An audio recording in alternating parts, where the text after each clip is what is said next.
આ સુરતની ઘટના છે અને ધ્યાનથી સાંભળજો અને બીજા લોકોને પણ સંભળાવજો.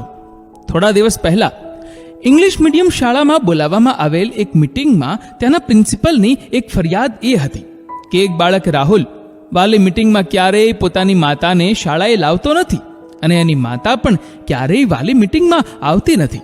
અને તે જ દિવસે એક શિક્ષકે ક્લાસના દરેક વિદ્યાર્થીઓ સાથે અલગ મલકની વાતો કરી ને પછી દરેકને કેવી માં પસંદ છે તે વિશે નિબંધ લખવા માટે આપ્યો. દરેકે પોતપોતાની માના વખાણ લખ્યા હતા, પરંતુ રાહુલના લખાણનું હેડિંગ હતું ઓફલાઈન માં, મોબાઈલ વાપરતી ના હોય તેવી. મારે માં જોઈએ છે પણ ઓફલાઈન. મારે અભણ માં જોઈએ છે જેને મોબાઈલ વાપરતા નહીં આવડે તો ચાલશે, પણ મારી સાથે દરેક જગ્યાએ જવા માટે સમય હોય. મારે જીન્સ અને ટી શર્ટ પહેરે તેવી માં નહીં જોઈએ, પણ છોટુના મમ્મી જેવી સાડી પહેરતી માં જોઈએ છે, જેના ખોળામાં માથું રાખીને હું છોટુની જેમ સૂઈ શકું.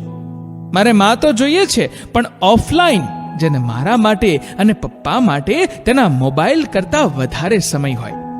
જો ઓફલાઈન માં હશે તો પપ્પા સાથે ઝઘડો નહીં થાય. મને સાંજે સૂતી વખતે વિડીયો ગેમ્સની બદલે વાર્તા સંભળાવીને સુવડાવશે. ઓનલાઈન પિઝા નહીં મંગાવે, મને અને બા બાપુજીને સમયસર રસોઈ કરીને જમાડશે.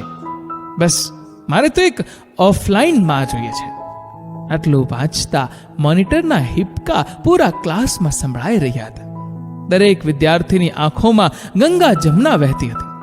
આજના જમાનામાં મોબાઈલ પ્રત્યે અત્યંત પ્રેમ રાખનાર માતાઓને સમજવા લાયક ઘટના છે. તમારું આ વિડીયો વિશે શું કહેવું છે નીચે કમેન્ટ કરીને જરૂરથી જણાવજો અને લાગતા વળગતા દરેકને આ વિડીયો શેર જરૂરથી કરજો.